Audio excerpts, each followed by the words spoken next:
Question বলছে hydrogen পরমাণুর ক্ষেত্রে বামার সারির অন্তর্গত এইচ আলফা এবং এইচ বিটা যে লাইন তার তরঙ্গ দৈর্ঘ্যের অনুপাত, অর্থাৎ ল্যামডা আলফা ও ল্যামডা বিটা এর অনুপাত, তাই তো? তাহলে এটা কিভাবে করবে? দেখো, বামার সারির ক্ষেত্রে আমরা জানি 1/λ equals to R H into 1/2² minus 1/n²।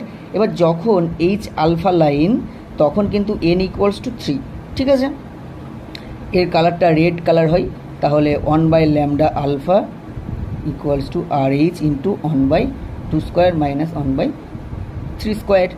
R H beta লাইনের ক্ষেত্রে n ইকুয়ালস টু 4, তাই তো? তাহলে 1/λ beta equals to R H into 1/2² minus 1/4², ঠিক আছে? 1/4²। তাহলে এই মানটাকে lambda alpha by lambda beta, ঠিক আছে, এটাকে ক্যালকুলেট করবে।